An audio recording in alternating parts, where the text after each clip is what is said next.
Hey, it's Anfa, and you're watching another live tutorial. This is live. Whatever. So, in the last video, I have shown you how to create snare drums with Geonkick. And in this video, I'm going to go on to cover hi-hats and cymbals.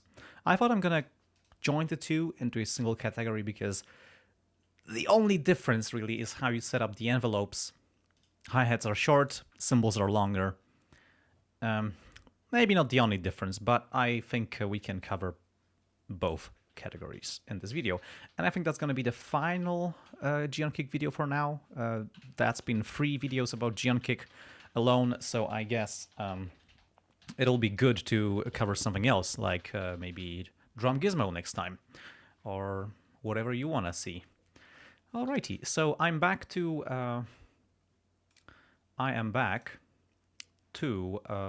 Ardour this time, because I figured I have some difficulties in the rhythm. Namely, I have like dropouts, and I don't want to have these dropouts. So let's use Ardour again. In case you somehow missed all the previous videos about Geonkick, Geonkick is a free and open source drum synthesizer. Let's make 3 hi-hats and a crash cymbal, or something like that. It currently only works on Linux, but there is also a plan to see a Windows version. Alrighty, so we're gonna synthesize some hi-hats. First, I need some MIDI data.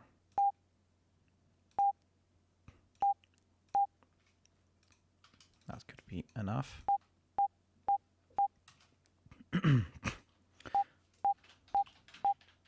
So we can loop that. Now, the first and most basic way to make a hi-hat is to use 2 things. White noise and a high-pass filter. And that's all. That's all that gets you the tone. Of course, you need to set up the envelope right. So, right now I have Geonkick opened, and you can see we have a sine wave oscillator activated. Here it is. Oscillator 1 sine.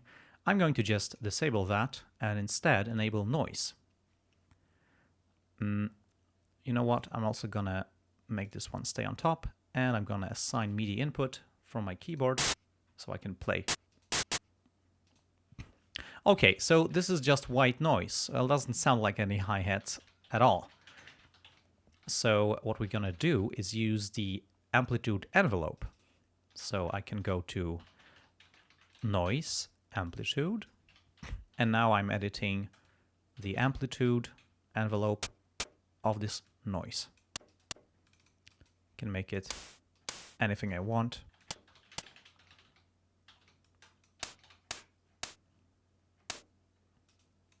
Let's make a very short hi-hat. Something like this. This already could work as a hi-hat, but we can very easily improve it a little bit, and that is by adding a filter. By default, the filter is a low pass, so we have something like that, which could work for a lo-fi hip-hop style hi-hat. It could very much work for that.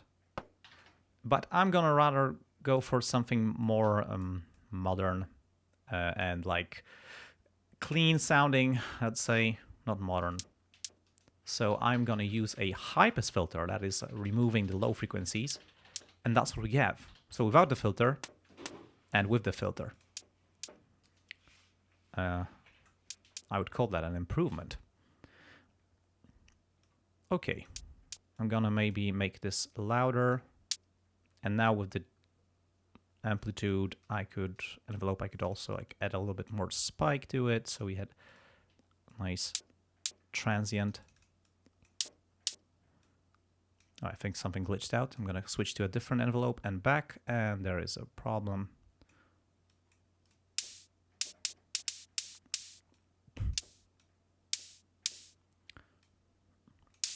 Now a little thing is the sound is pretty long. We don't need it so long, so I can change this general length setting to just shorter the length of the sample. Right here you can read length is 123 milliseconds. It's pretty okay. Before it was more, and we can go up to 4 seconds. We don't need that, so I'm gonna make it like even 50 milliseconds is pretty okay for this hi-hat. I think that's suitable. Alrighty. So that's a very simple hi-hat. It's just white noise and a high-pass filter. Let's make another one. So I'm gonna call this one hi-hat 2. Let's enable MIDI input for it. I'm gonna copy the MIDI region to everything. I'm gonna solo this. So when we play it, we only hear this hi-hat here. And because the reason why you don't see the levels here is because here the metering is set to input, which is MIDI. So I'm gonna go for output. And now it shows the output audio levels instead of the MIDI velocity of the input. Okay, let's open up the Geonkick interface. Let's do the same thing. Disable the oscillator, activate noise, activate the high-pass filter for the noise, and make the noise amplitude fall down. This is a bit, yeah, we need to make it a bit more curvy, more logarithmic, one could say.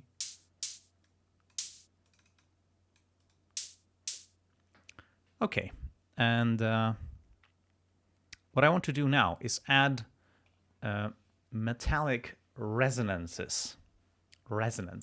So that's a very, like, I'm gonna just add one simple thing, and that is a single sine wave, and this sound is gonna completely change, and it's gonna sound like, it's gonna probably sound very familiar.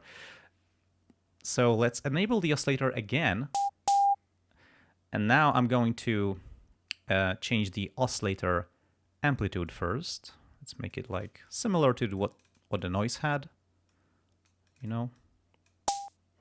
And now I'm gonna up the frequency. There you go. Oh, that's your hi-hat. Oh, doesn't this sound like a very well-known drum machine? Yeah, so that's just a single sine wave we added to this basic setup, and it sounds so much more metallic. Now, maybe it would be a good idea for me to show you the spectrum, okay? Maybe let's use Wolf Spectrum. There it is.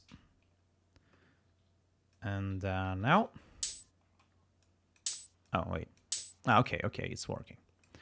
Maybe let's make it. Okay, nah.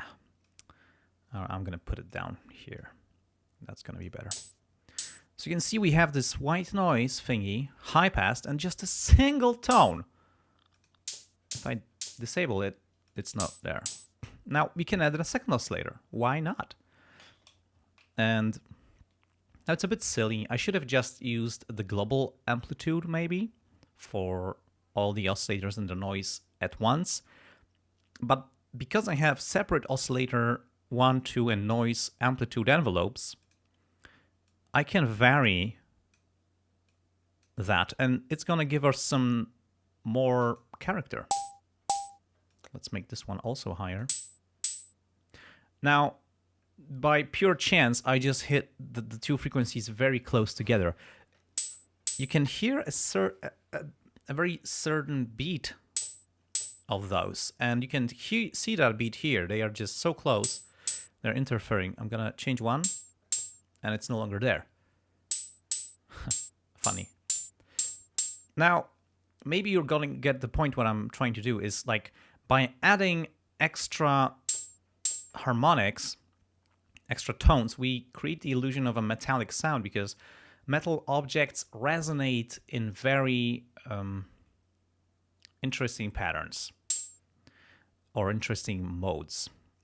And usually these are inharmonic tones, and they are like, when you hit a metal thing, it's gonna sure produce some noisy stuff like what we have here, but also some tones. And we're just simulating the tones right here. We can add another layer. And this time we can do something a bit weirder. Let's use square wave. I'm gonna play it just to show you. You see, the square gives us a lot of different partials or harmonics. And we like that, but it also sounds distinctly square wave-ish. We don't want this. So I'm going to enable another oscillator, also set it to square, and change this frequency. And now they clash. And you can see we have a lot of random-ish frequencies present in the spectrum. Now what we can do is high-pass both of these to just remove the fundamental frequencies. So we're going to cover our traces. We're going to hide the fact that these are square waves. Oh. They are a bit loud. I'm going to turn them down.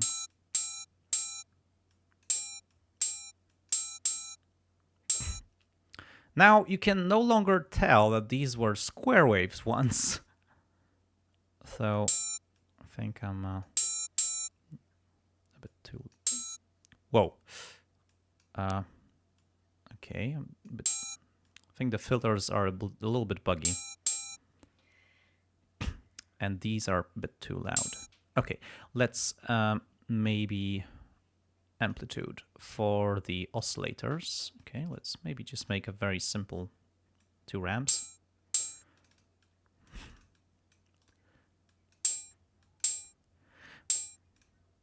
Now, because these envelopes are different, it may like help make the sound a little bit more natural. I think we should pitch our square waves down to even more hide the fact that these are actually tones. We just want them to sound inharmonic. And I think we got that. Alrighty, I think this is our hi-hat number 2. Let's go for number 3. Excuse me.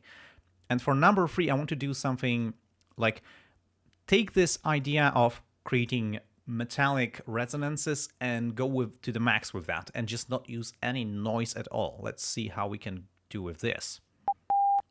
So for now, we have just a simple sine wave. Let me bring up the Wolf spectrum here. Hello. Yep, keep above others, please. Okay. You keep above others too. Thank you. I have a lot of things to keep above other things. Kind of gets messy. Oh yeah, that's good. All right, so let's start with square waves. Let's tune them down. I want them to be very low so that we have a lot of room to cut them off and cover our traces that these are square waves. We want them to sound like some random harmonics. And we could also just make this easier on ourselves and speed things up by not using envelopes here, just use all the general envelopes. We can have a general high-pass filter.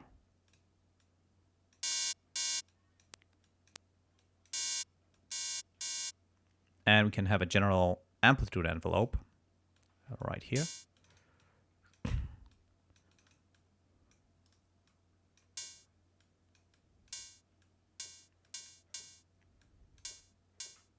Alrighty. Could maybe up it a little bit. It's a bit quiet, isn't it? Can also make these oscillators louder. I think it's coming through. Okay, so this is layer 1. Let's go with layer 2. Let's enable, maybe make these squares again. Tune them. And now I'm doing this by ear. I'm just listening.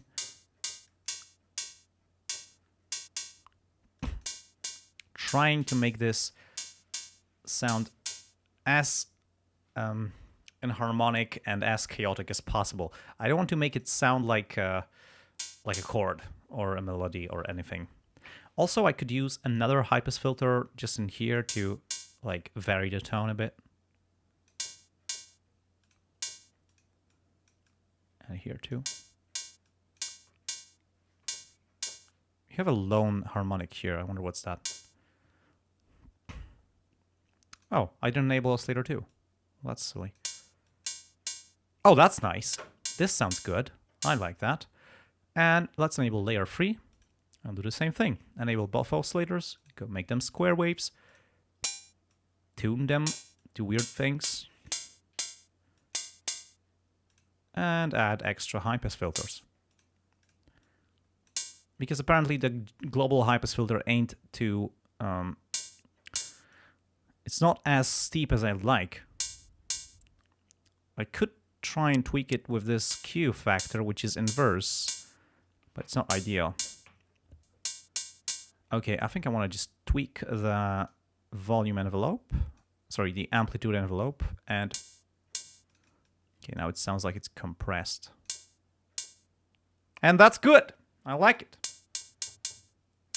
It's another hi-hat. And we haven't used any freaking noise.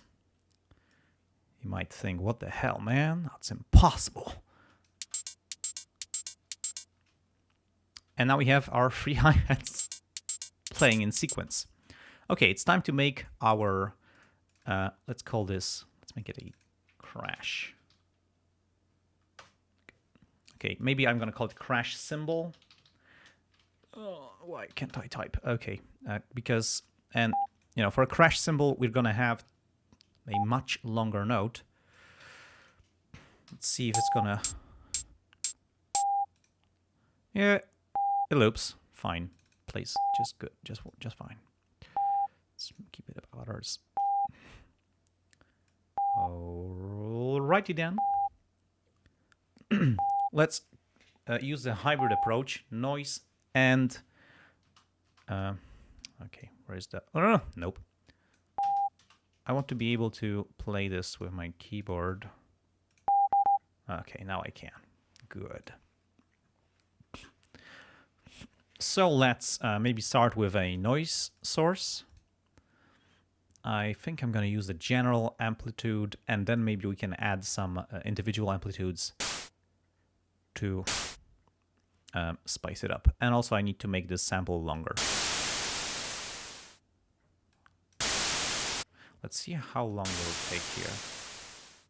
Okay, that's enough.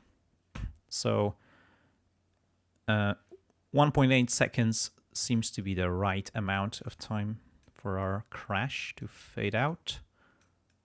I'm gonna make this slightly logarithmic-like. Let's go to oscillator 1. Let's, sorry, not oscillator 1. Actually, yeah, just so we have this noise. I'm gonna add a filter to this noise, make it a high-pass filter. Now, a cool thing is we can actually use an envelope for the high-pass, for the filter frequency. So if I move this up... no, okay. Okay, I can move it up. Now I switch to the noise, filter envelope, filter cutoff envelope, and I can...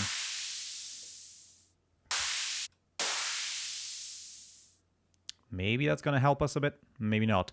Maybe I should use bandpass instead and go the opposite way.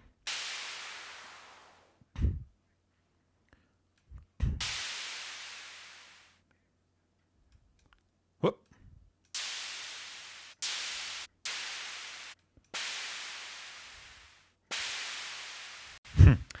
That's going to give us this whoosh. Yeah, let's try that. We can use multiple noise layers because we have 3 layers, and every layer has a noise generator and a filter for it, so we can use all of that. Let's enable layer 2. Let's switch to it. Let's enable noise source on it too, and disable the oscillator because we don't want to use it right now.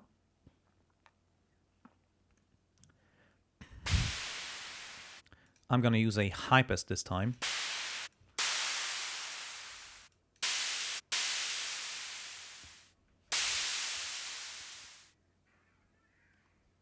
Let's go for noise, amplitude, and I'm going to give this one some decay because it's like too loud at the end.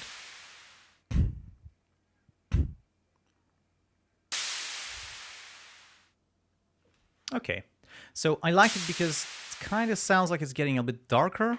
You can see that our high frequencies are decaying a bit faster than the low ones, but also we have, I don't know, it's nice. It's changing the spectrum character as it goes. Now, it doesn't sound like a crash cymbal at all right now, but it will. Let's get another one, maybe again with bandpass. And noise, filter amplitude, filter envelope, sorry. I also want to change the amplitude envelope.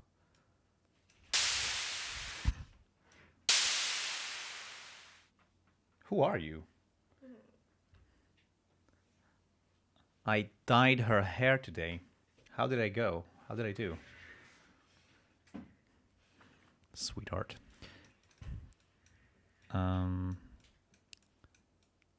Let's see.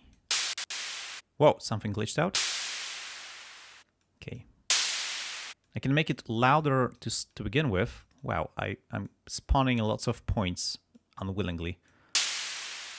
Maybe my mouse is breaking.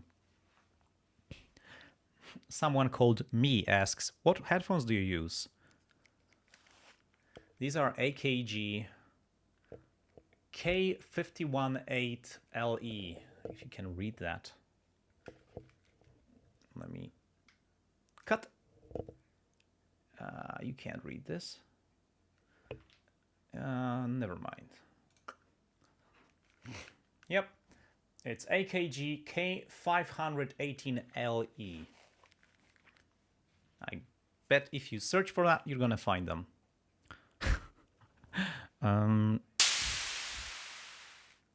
I really wish I could get a pair of Audio-Technicas, some of their cool headphones, but they're expensive. Where were we? Filter cutoff. Maybe it's okay.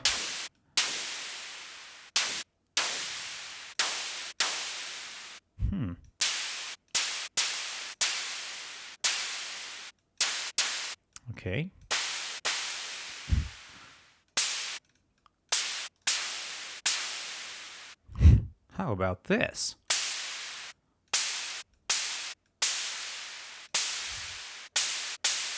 We have this nice high frequency swizzle. Swizzle? I'm sorry, this is getting a bit loud.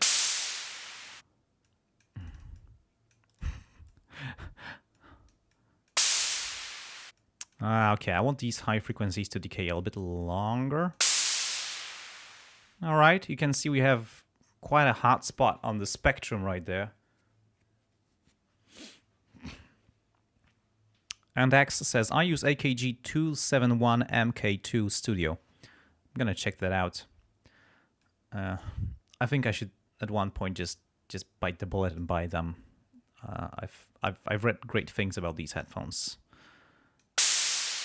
Alrighty, so that's our noise part. Let's go ahead, go back to layer 1 and add oscillators to create the metallic ringing. So let's go with square, another square. Let's tune them low.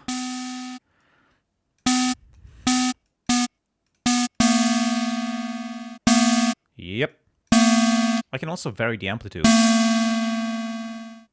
Okay. Let's make them, let's high pass these.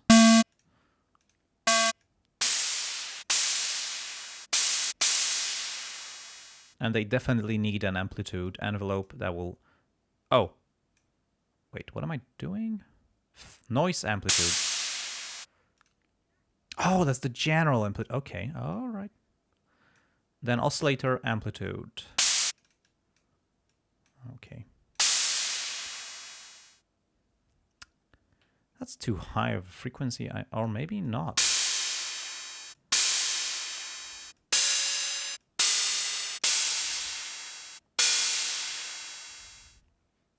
Oscillator 2. Huh.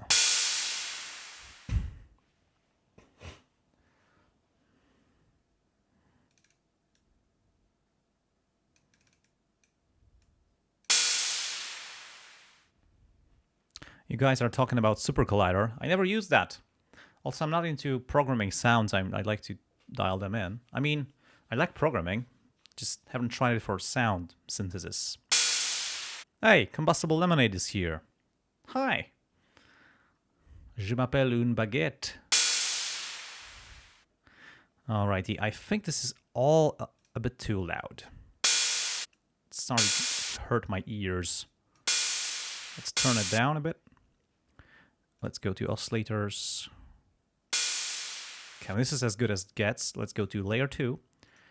We just need more randomish harmonics.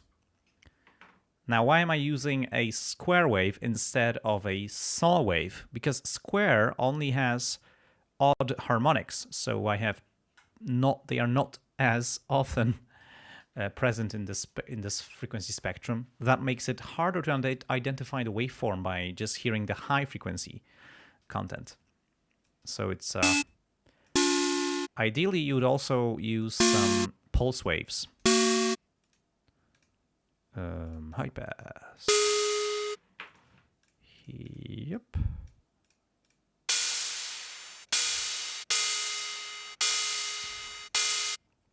And we need amplitude envelopes because these don't decay fast enough.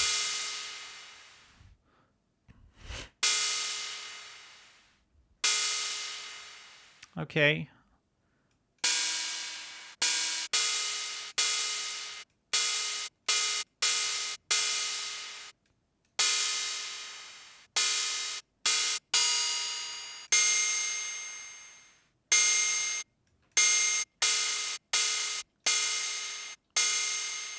You see, there's a lot of tuning to be done with this.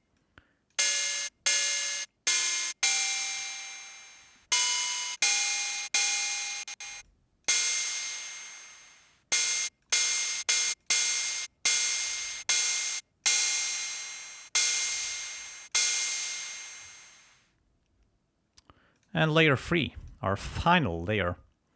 We could try and do some weird things with frequency modulation because we can. So let's disable the first 2 layers, leave the third one just, and disable the noise oscillator. So we can clearly hear what we're doing with this frequency frequency modulation. So let's enable that frequency modulation here. And now oscillator 1 drives oscillators to frequency or phase. So if we detune them, we get enharmonic resonances, which is perfect. Just, we need more.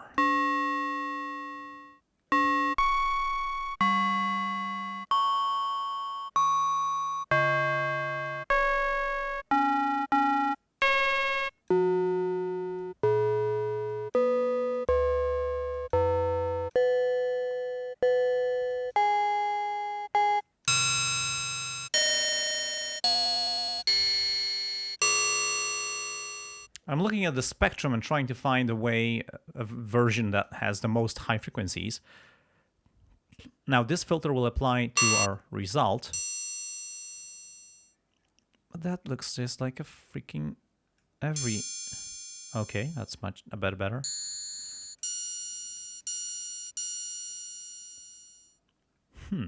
Let's see how that looks or sounds with the rest of our patch.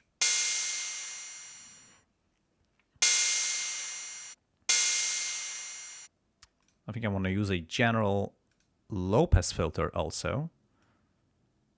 And whoa.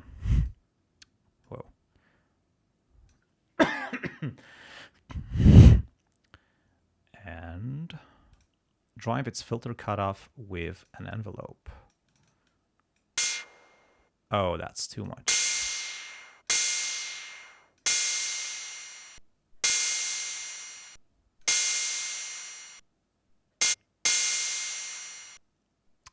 Somehow this is too short. Let's make it longer.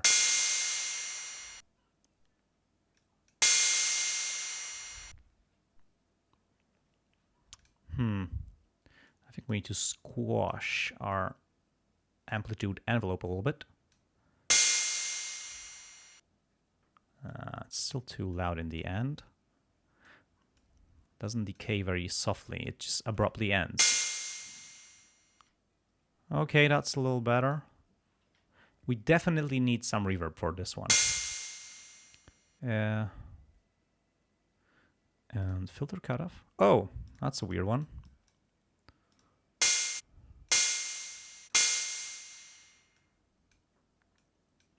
Also, why do we end at...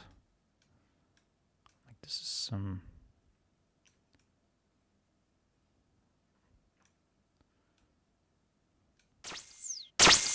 Oh, that's weird. Okay, that filter is a little bit wanky.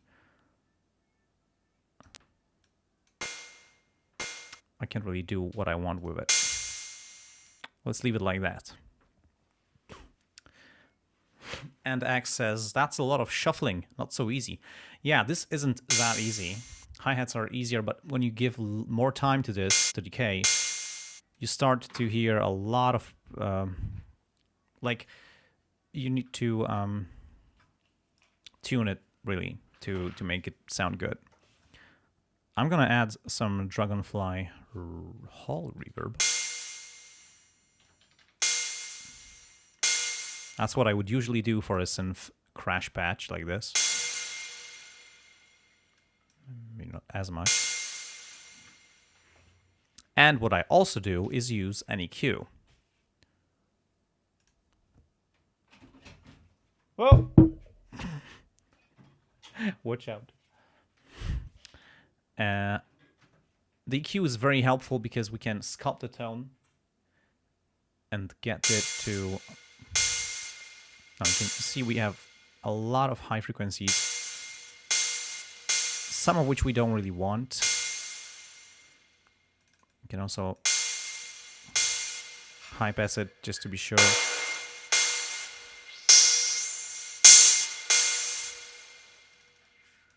Emphasize some lower tones. I'm gonna lower the output gain.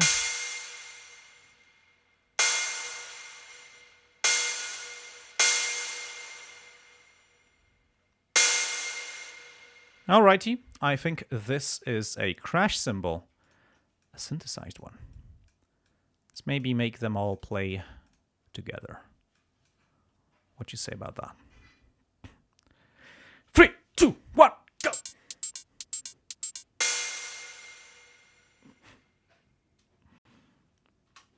And that's all. That's what we got. Thunderpaw65 says, just happened to run across your livestream, Alpha. Glad to have caught it. I'm becoming a big fan of Geonkick. My pleasure. Geonkick is cool. It's lacking in some regards, but it's pretty freaking stable for what it is. Like, yeah, the filters are a little bit wanky, and you can't always tune them like you'd like, but it never crashed my stuff, so that's good.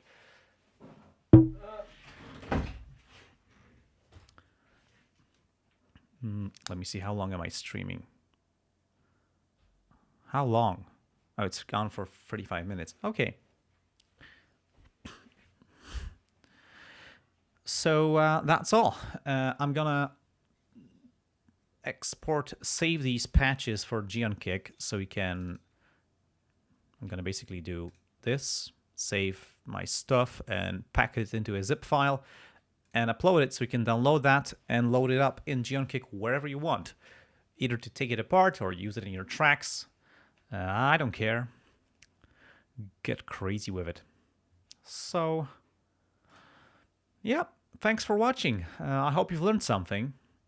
And also, big thanks to all the fine people who support my work on Patreon and Liberapay. These people help me dedicate time to do these videos and spread the information about open source software for creating music and sound and all the good stuff that comes from that. If you'd like to join these guys, the links are in the description, and I'll be very thankful for all the support you would like to give me. And yeah, I'm gonna see you in the next video. Maybe about Drum Gizmo, because I've been using it a bit. Yeah, and until then,